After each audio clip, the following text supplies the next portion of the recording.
Module 9, Relational Summary Lecture, GWE1. From the founding of our nation until quite recently, climate change was going on, deliberately. Far from being seen as a bad thing, climate change was openly discussed as a desirable way to conquer the West, to terraform America, and make it more suitable for European colonists. Even Benjamin Franklin, who was an astute meteorologist, and Thomas Jefferson, the gentleman farmer, talked and wrote about the desire of the early settlers to clear the forests, drain the swamps, and plow the land, specifically to make what they thought would be a more salubrious climate, more like England's green and pleasant land.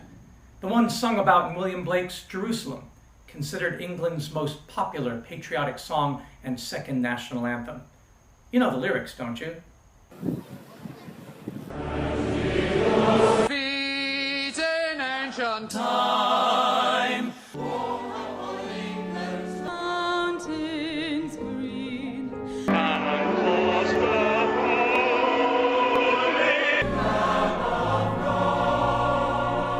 on England's pleasant pasture scene. and did thy cause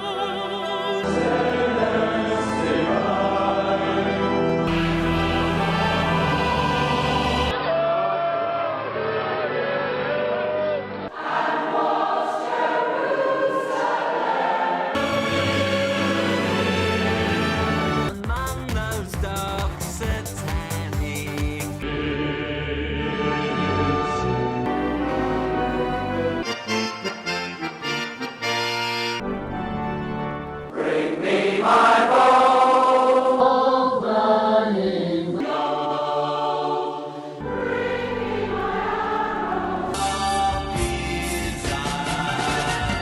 bring me my spare, oh clouds unfold. Bring me my chariot. I will not cease from mental who shall my foot sleep in.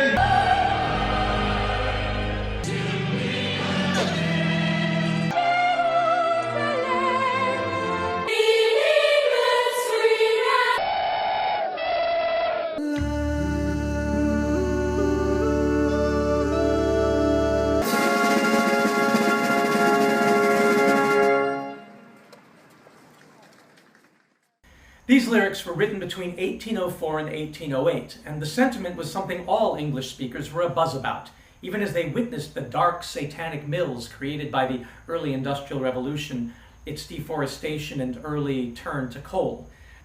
At that time, America was officially just 32 years old, around the age of Jesus when he walked, and the mythology of a wild west to conquer suggested a fresh start was available for those who felt that the Jerusalem project in England might be failing. If only they could get the climate of the American continent to cooperate. If only they could get rid of those pesky dark, damp forests and swamps and those pesky natives who were so well adapted to them. The early settlers and the political class really believed that they could make America their new holy land. They had no understanding of how the warm Gulf Stream waters make England so nice. England, which sits at the same latitude as much of Canada. As an article in BuzzFeed praising a certain warm oceanic current explains it, quote, even the southernmost point of Britain is further north than the northernmost part of the contiguous United States, while London lies further north than almost all major Canadian cities, including Vancouver, Montreal, Quebec City, and Toronto. Without that warm oceanic current, which climate change is disrupting, by the way, England wouldn't be a green and pleasant land at all. But the early English settlers of America, being scientifically compromised or just plain ignorant, thought the problem was forests and wetlands and believed that by removing them, they could make their New England just like home and even better. They were wrong. But it wasn't for lack of trying. You see, we've always known about climate change. We just thought that whatever changes the conquerors and colonists made were good things, because we had that belief in what the imperialists called manifest destiny. As the History Channel points out, quote, many of these late 19th and early 20th century settlers lived by the superstition that rain follows the plow. Emigrants, land speculators, politicians, and even some scientists believed that homesteading and agriculture would permanently affect the climate of the semi-arid Great Plains region, making it more conducive to farming, end quote. So imagine that. It turns out we've been talking about climate change and doing climate change since the founding of our country, but we've been doing it with almost no understanding of the ecology of the Western Hemisphere. As a result, all of those deep climate regulating and healthy microbiome diverse soils that made America the breadbasket and sugar and tobacco and cotton and beef king of the world for so long were completely depleted, leading to the tragic Dust Bowl of the dirty 30s, that in turn led to the replacement of true soil with mere dirt laden with fossil fuel-derived NPK fertilizers and pesticides reliant on fossil-consuming tractors and farm machinery. After destroying the carbon-holding, life-supporting native environments, the people who came from the East tried to put the ecology of the West on life support, but ultimately just prolonged the suffering of a dying patient whose carbon and methane and nitrogen gasps contribute over 10.5% of global warming emissions. Agriculture and forestry today provide little of the rapid carbon cycling and none of the sequestration that American soils and forests and coastal littoral zones had contributed to the previous cornucopian balance that Lewis and Clark had witnessed. And don't even get me started on the obsession with the American lawn, particularly in the arid parts of the West. Ecologically, for the purpose of this course, the West is considered to be that hemisphere west of Greenwich, England meridian, the 0 degrees longitude line, wrapping around to the anti-meridian at 180 degrees longitude, which puts us in the middle of the Pacific Ocean. The prime meridian famously passes through Greenwich, England, hence the concept of Greenwich Mean Time, as well as France and Spain and Europe and Algeria, Mali, Burkina Faso, Tonga, and Ghana in Africa, before finally crossing Antarctica. The anti-meridian mostly passes through the open waters of the Pacific Ocean, but passes across land in Russia, Fiji, and Antarctica. This means that from a technical standpoint, the land masses of ecological interest comprise only the westernmost chunks of Ireland, England, France, and Spain, and a few countries on the west coast of Africa, all of Greenland and Iceland, and of course, all of North and South America and the Caribbean. That is the ecological West that we are dealing with in these modules. So because we've organized this course along the literal lines of spatial geography, we don't want to confuse you with what has been called Western civilization, most of which is located east of the prime meridian, and given its shared cultural characteristics, it really is more of a northern hemisphere phenomenon. In fact, as we mentioned in the lectures on the north, both ecology and culture really seem to owe more to latitudinal similarities and differences than longitudinal, except where that wonderful warm ocean Gulf Stream has naturally changed the climate to make it more pleasant for Europeans. Remember that with regards to climate, quote, for every 100-meter rise in altitude, the temperature decreases by about 1 degree Celsius, end quote. And according to the NIH, quote, outside the tropics, average annual temperature declines on average 0.7 degrees Celsius for each degree of latitude in the northern hemisphere, and on average 0.5 degrees Celsius for each degree of latitude in the southern hemisphere, end quote. The technical reason for this is because the sun hits the Earth at an angle, and thus, when it hits northern or southern hemispheres, it has to pass through more air before hitting the ground, and therefore disperses much of its heat over a wider area. Whereas over the tropics, where the sun's rays are perpendicular to the ground, they pass through much less air. Remember, the shortest distance between 2 points is a straight line. And in the tropics, the sun is more or less straight overhead. Rotate the Earth along the meridians of longitude, and of course it does absolutely nothing to affect the length of those rays. For this reason, the ecologies in the Western Hemisphere and the Eastern Hemisphere, even though separated by massive oceans, are remarkably similar. So similar, in fact, that even when organisms in those environments come from completely different ancestral stock, they have experienced what we call convergent evolution. Take as a great example the cactus family of the West, native to Central America, and then the spiny members of the euphorbia family of Africa and India in the East. Many people can't tell them apart, but they are completely unrelated.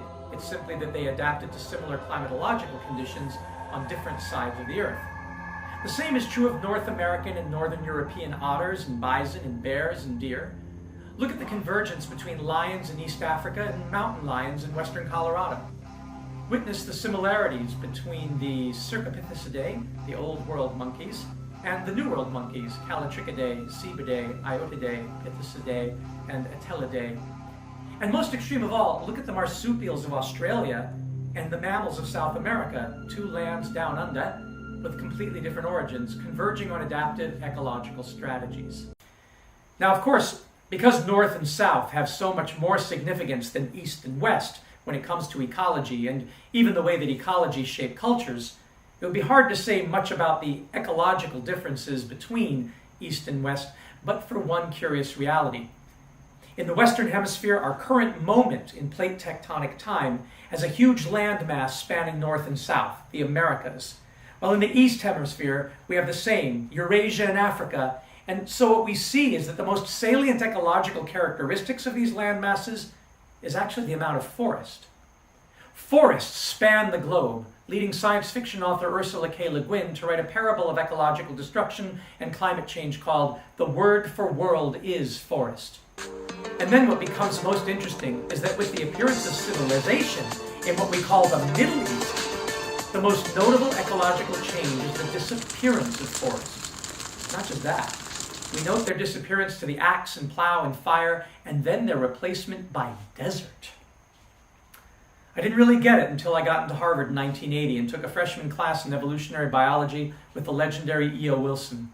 He was actively trying to protect the last remaining rainforests of the Amazon, the Congo, and Indonesia at that time, and showed us evidence that the lion's share of the blame for the distribution of deserts today belonged not to natural climate changes, but to civilization.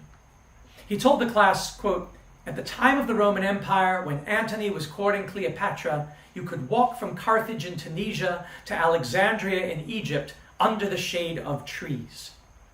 Today we think of the deserts of Africa and the Middle East as simply the normal habitat of those regions, but nothing could be further from the truth." My grandfather came to visit me from Baghdad, Iraq that summer and started teaching me Arabic, and I asked him about this. He said, "Oh, I've witnessed it in my own lifetime, and it just gets worse. You know, when I was a boy in the 1920s and even into the 1930s when your mother was born, we still had African lions living in our country in the north, near Mosul. We would see them in the mountains."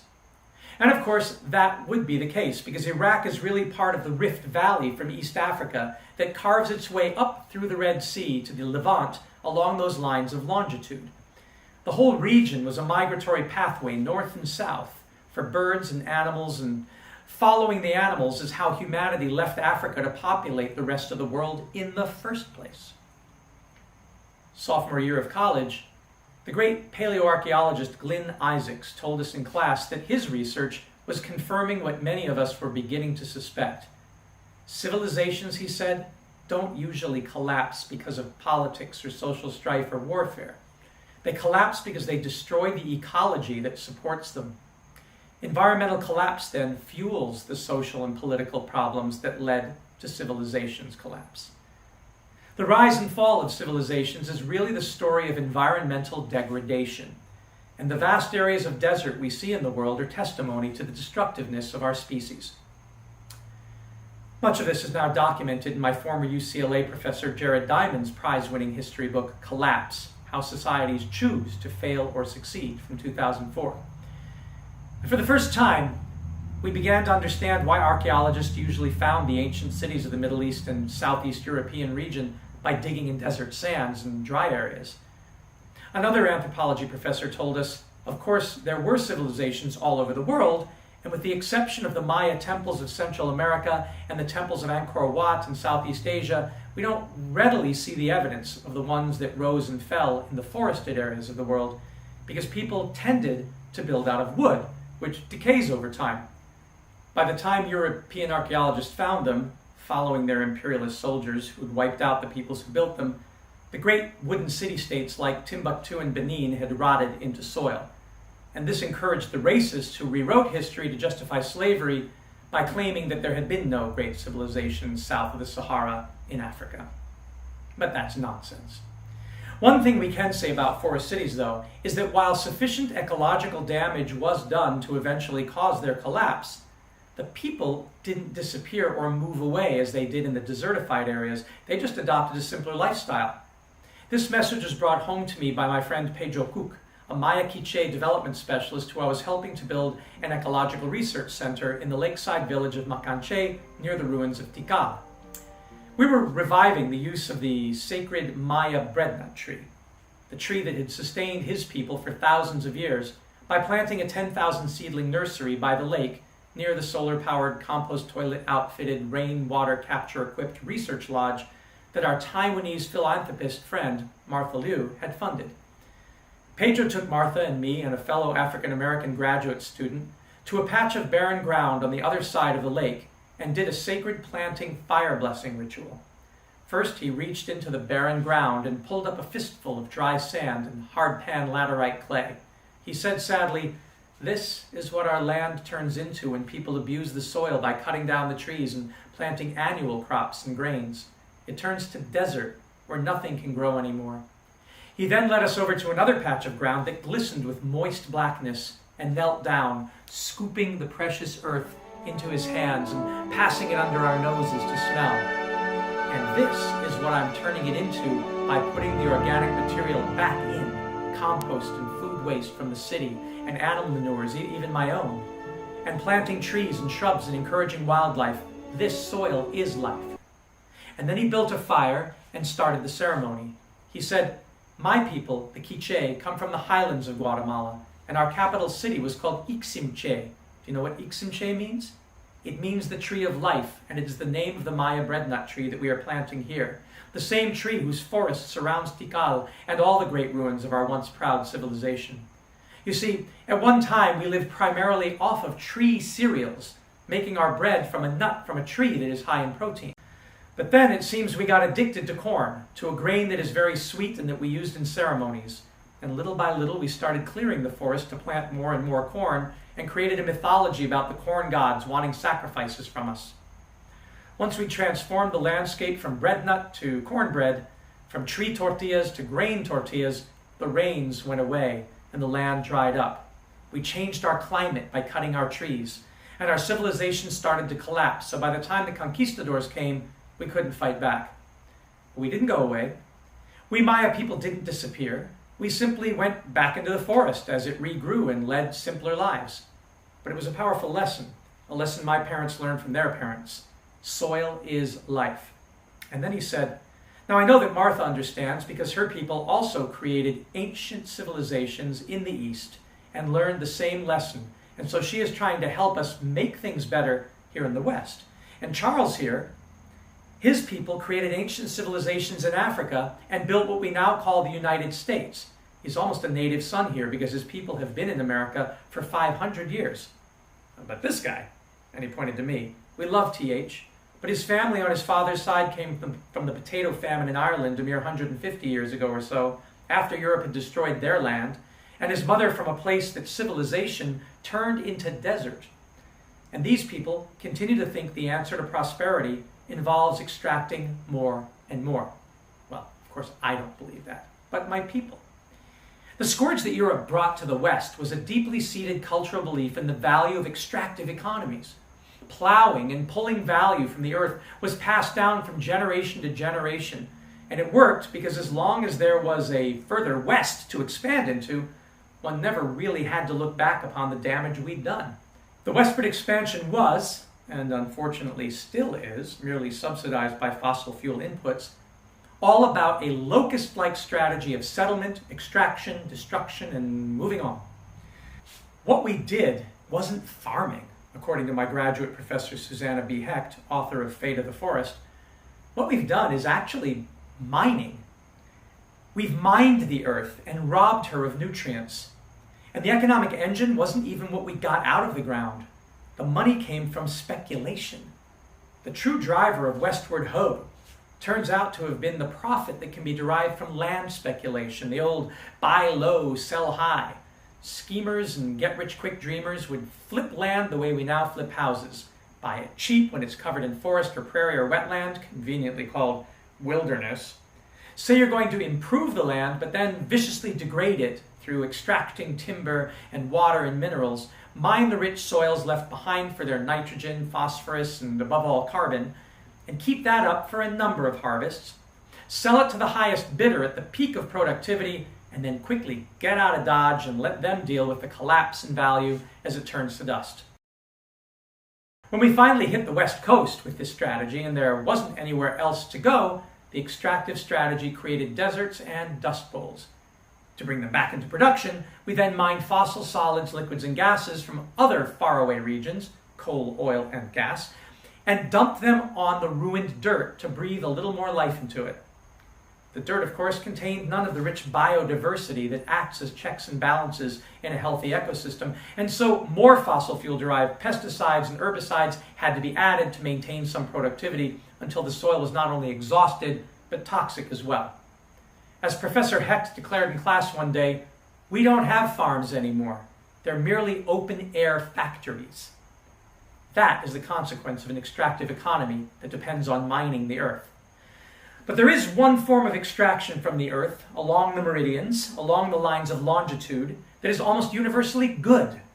In our drawdown textbook showing the 100 best solutions and their impact by 2050, it is ranked solution number 18, reducing 16.6 gigatons of CO2 at a net cost of $155.5 billion with a net savings of $1.02 trillion. And that drawdown solution is the extraction of heat from the earth, something we have far too much of right now, and it's called geothermal power.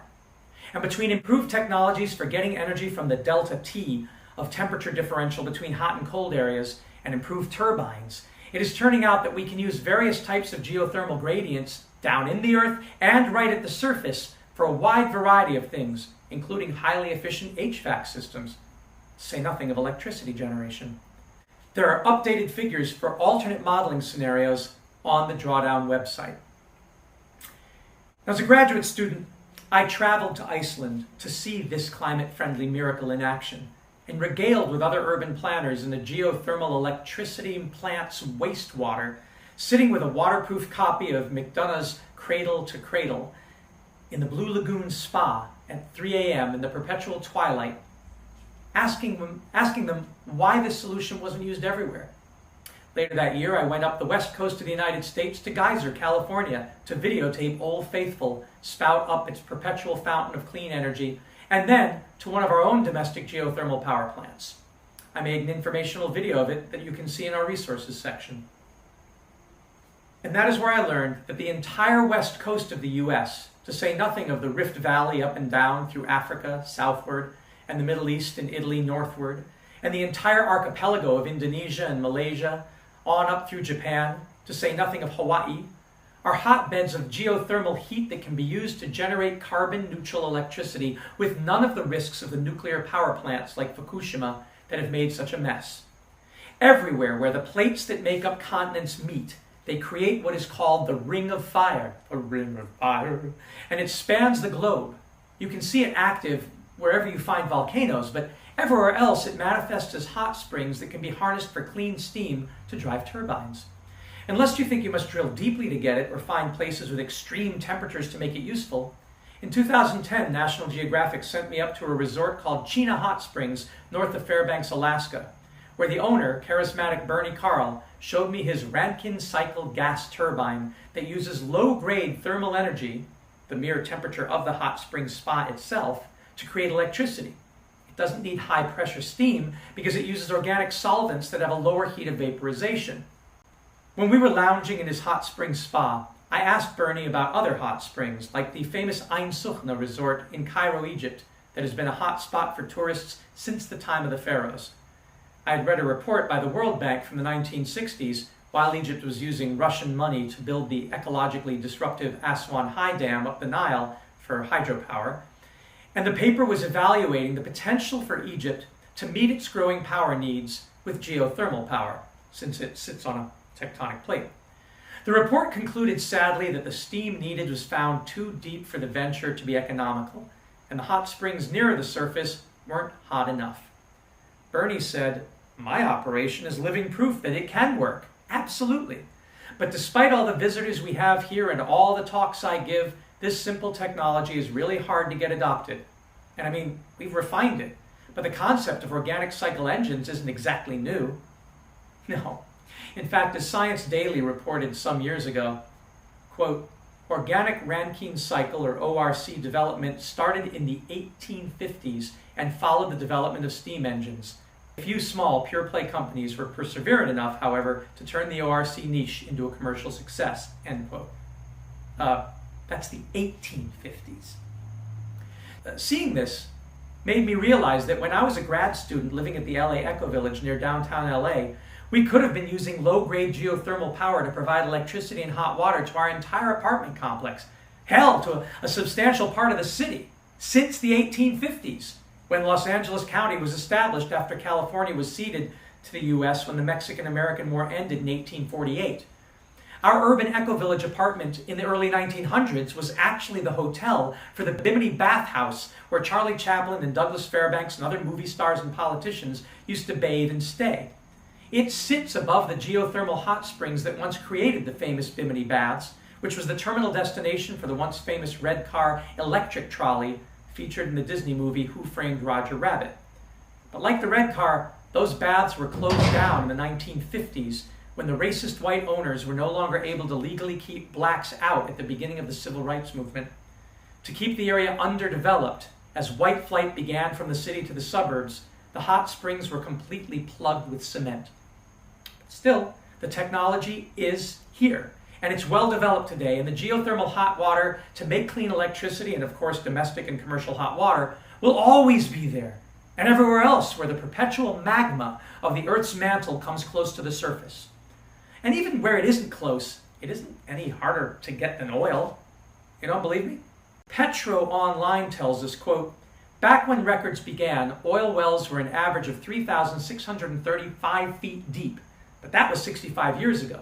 And since 1949, we've used up these shallow reserves.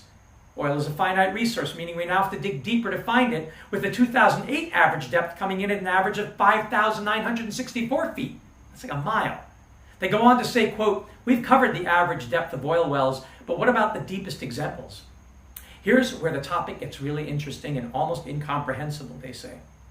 First, imagine the depth of the Grand Canyon. The average Texas oil well is 900 feet deeper again, but this is quite literally just scratching the surface. Hydraulic fracturing reaches depths ranging from 5,000 feet to 20,000 feet. Now consider the average depth of the ocean, 12,430 feet, and you're beginning to get an idea of the scale. But this is far from the deepest method of oil extraction.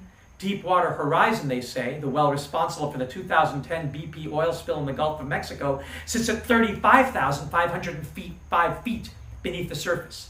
And the world's deepest oil well, Sakhalin-1 in Russia, reaches an incredible 40,604 feet. That's 7.7 miles, or 15 times the height of the world's tallest building, the Burj Khalifa in Dubai. That's how deep we're going to get oil. Meanwhile, Wikipedia cites articles stating that, quote, estimates of the potential for electricity generation from geothermal energy vary sixfold from 0.035 to 2 terawatts, depending on the scale of investments. Upper estimates of geothermal resources assume enhanced geothermal wells as deep as 10 kilometers, whereas existing geothermal wells are rarely more than 3 kilometers or 2 miles deep. Wells of this depth are now common in the petroleum industry. The big difference is, with geothermal wells, you never have to worry about those disastrous oil spills and those environmental and social costs. So you got to ask, why aren't we drilling for the thereafter free, clean, safe nuclear heat beneath our feet when it is actually less difficult and far more sustainable than drilling for oil and certainly building artificial nuclear power plants here at the surface? Especially when the Rankine cycle engine lets you exploit hot water at the surface. The answer, of course, is merely politics. And that is sad. In fact, it's criminal, since so many lives have been lost. So let me finish with a little song I wrote with my students to cheer you up. It parodies Alaskan vice presidential candidate Sarah Palin's statement by agreeing that we should drill, but for climate stabilizing hot water instead of climate disrupting and toxic fossil fuels. Drill, baby, drill for geothermal. Drill, baby, drill. Drill, baby.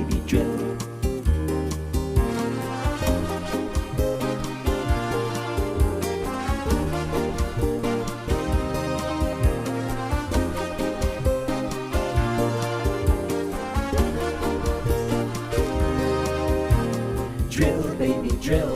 Earth's an inferno. Drill, baby, drill. For geothermal. Drill, baby, drill. There's no need to burn, no. Drill, baby, drill. We don't want your oil or coal. Oh no. Oh no. Oh no. This island Earth has an asthenosphere. It's molten rock and it's hot all year. It's not far below the lithosphere. A magma's been there since the Earth appeared. So if we drill, baby, drill, we can tap the steam. But instead we drill for oil and it makes me scream. There's a nuclear reactor 4,000 miles down in the center of the Earth on a planet that's round. So everyone can have it and it's safe, sound and clean. But nukes up at the surface, come on, that's obscene. When we can drill, baby, drill for geothermal. Drill, baby, drill. Earth's an inferno. Drill, baby, drill. No need to burn, no. Drill, baby, drill. We don't want your oil or coal.